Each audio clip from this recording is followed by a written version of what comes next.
Hello friend, कैसे हैं आप सभी। आशा करता हूँ आप सभी स्वस्थ होंगे। आज हम बात करेंगे कायिक प्रवर्धन पर। तो कायिक प्रवर्धन एक जो है अलैंगिक प्रजनन का एक रूप है। कायिक प्रवर्धन पौधे के किसी शारीरिक जैसे जड़, तना, पत्ती, कलिका इत्यादि से नए पौधे के निर्माण की प्रक्रिया है।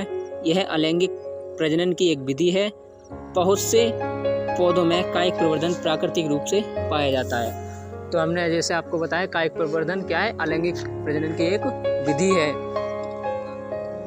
कायिक प्रवर्धन मतलब जैसे किसी पेड़ पौधे से टूटकर कोई भी भाग, चाहे वो तना हो, पत्ती हो, चाहे जड़ हो, तो वो अलग होकर के एक नए पौधे का रूप ले लेता है।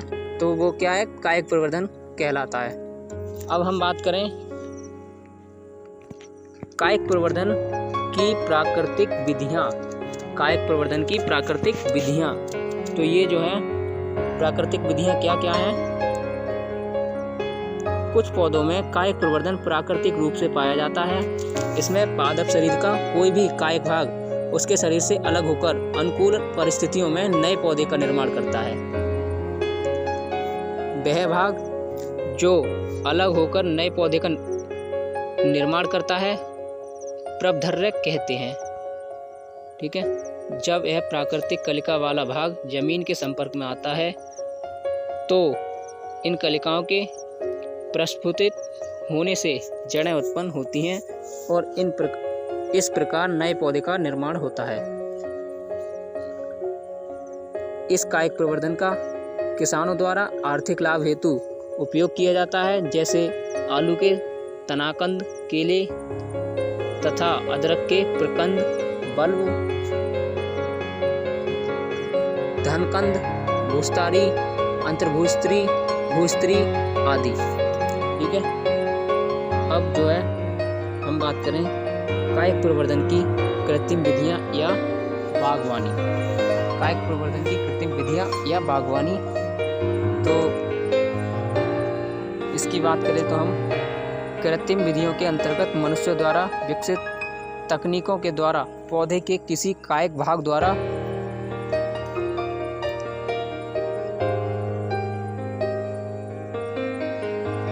नए पौधे का निर्माण किया जाता है। कृत्रिम विधियों का उपयोग मानव अपनी जरूरत के लिए वांछित प्रजातियों के प्रवर्धन में करता है।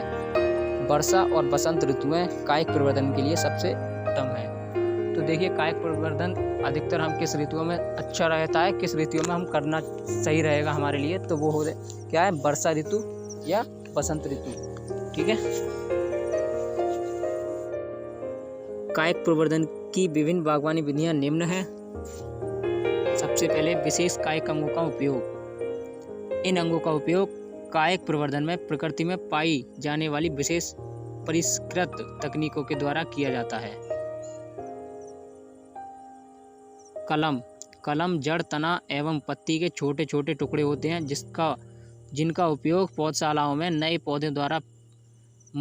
पौधे प्राप्त करने को किया जाता है। सफल कलम के लिए उसमें जड़ें या अपस्थानिक जड़ें विकसित करना पूर्व जरूरी होता है। इस कार्य के लिए जड़ विकसित करने के लिए रसायनों का उपयोग किया जाता है।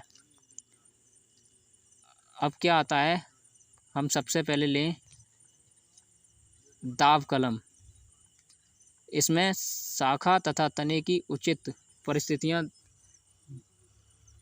देकर अपने स्थान पर ही, अर्थात मुख्य पौधे से संबंध विक्षेप किए बगैर जड़ें उत्पन्न करने के लिए बाध्य किया जाए, तो इस रीति को दाव कलम कहते हैं। दाव कलम साधारणतः बसंत या वर्षा ऋतु के शुरुआत में 1 वर्ष की उम्र वाले तनों के आधार से निकलने वाली शाखाओं पर किया जाता है।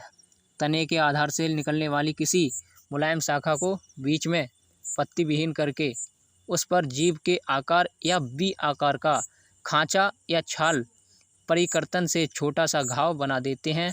इस पत्ती विहीन घाव वाले भाग को जमीन के अंदर अपस्थानिक जड़ें विकसित करने के लिए दबा दिया जाता है। इस दबी हुई शाखा को दाव कलम कहते हैं। ठीक है। फिर आता है गुट्टी या अंटा।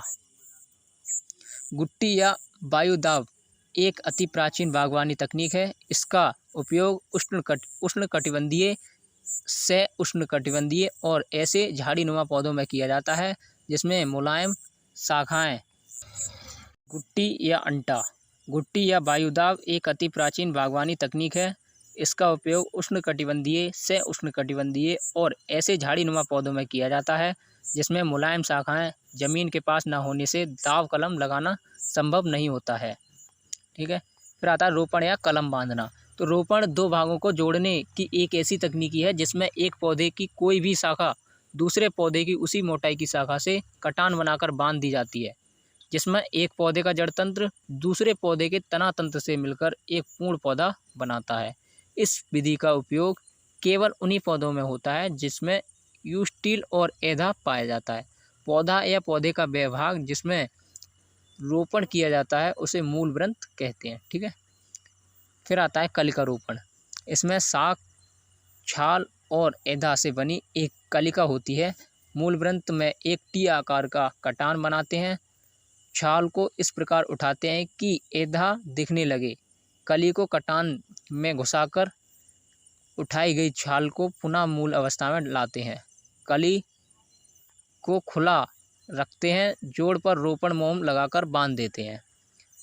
3 से 5 सप्ताह में कली प्रस्फुटित हो जाती है। मूल ग्रंथ की पत्तियां और कलियों को तोड़कर अलग कर देते हैं। अब मूल ग्रंथ को रोपण के ऊपर काट देते हैं। कलिका रोपण सेब, नाशपाती और गुलाब में किया जाता है। ठीक है। फिर आता है महत्व। महत्व में इसके लाभ और हानि क्या है, तो हम आपको बताएं। लाभ। लाभ ऐसे पौधे जिसमें बीज का निर्माण नहीं होता है, वे केवल कायिक प्रवर्धन के द्वारा ही जनन करते हैं। ऐसे पौधों में लैंगिक प्रजनन नहीं होता है ताकि बीज ना बने, जैसे केला, गन्ना, अनानास, बीज रहित संतरे, बीज रहित अंगूर आदि। ठीक है। फिर आता है ऐसे पौधों में लैंगिक प्रजनन की शक्ति क्षीण हो जाती है। साधारणतः कायिक प्रवर्धन के द्वारा जनन करते हैं, जैसे दूध, घास आदि। फिर आता है ऐसे पौधे जिनके बीज सुषुप्त या कम अंकुरण क्षमता वाले होते हैं, इसमें कायिक प्रवर्धन बहुत उपयोगी होता है। ठीक है। ये इसके लाभ हैं, कायिक प्रवर्धन के लाभ। फिर आता है इससे किसी उजाड़ क्षेत्र को जल्दी हरा भरा किया जा सकता है। भाई मान के चलो जिस पौधे कायिक प्रवर्धन के लिए हम करते हैं तो उसमें ज़्यादा टाइम नहीं लगता है, तो किसी उजाड़ क्षेत्र को हम जल्दी हरा भरा कर सकते हैं। किसी नए क्षेत्र में जहाँ पर बीज द्वारा पौधों को उगाना मुश्किल होता है, वहाँ एक विधि उपयोगी होती है। यह विधि उपयोगी होती है। यह जनन की एक तेज विधि है जिसमें लैंगिक जनन की तुलना में कम समय लगता है। आलू की फसल यदि कंद द्वारा उगाई जाती है तो केवल 3 महीने ही लगते हैं, जबकि बीज द्वारा 13 से 15 महीने लग जाते हैं। ठीक है ना भाई। अगर आलू की फसल को कंद द्वारा लगाई जाए तो उसमें पकने में केवल 3 महीने लगते हैं, और जबकि बीज द्वारा लगाई जाए तो 13 से 15 महीने लग सकते हैं। इसी प्रकार लिली कायिक प्रवर्धन में से 1 से 2 वर्ष में तैयार हो जाती है, जिससे बीज द्वारा ये 4 से 7 साल का समय लेती है। जीवित रहने की दर इसमें लगभग 100% होती है, जबकि बीज द्वारा केवल 1% ही रहती है।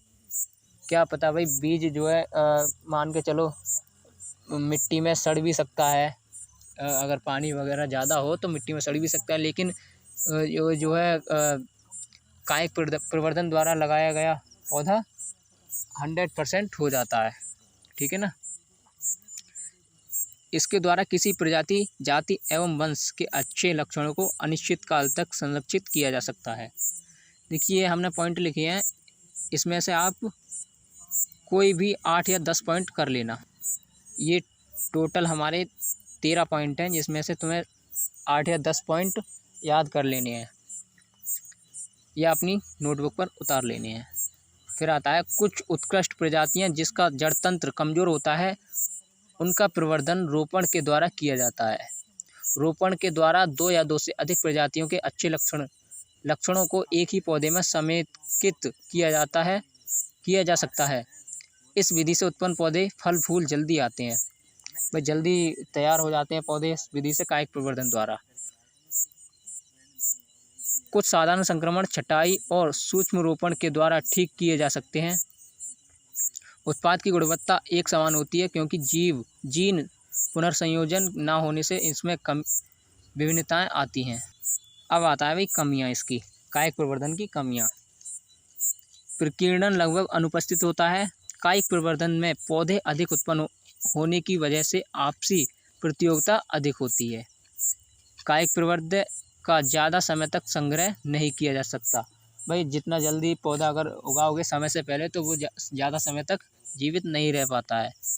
फिर आता है कायिक प्रवर्धन में संक्रमण सूखने एवं सड़ने का खतरा होता है।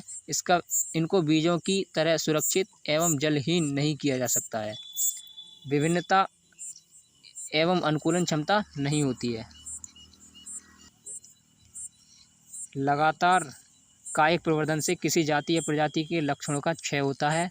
इसमें अच्छे लक्षणों को लाने और बुरे लक्षणों को निकालने की कोई विधि नहीं होती है।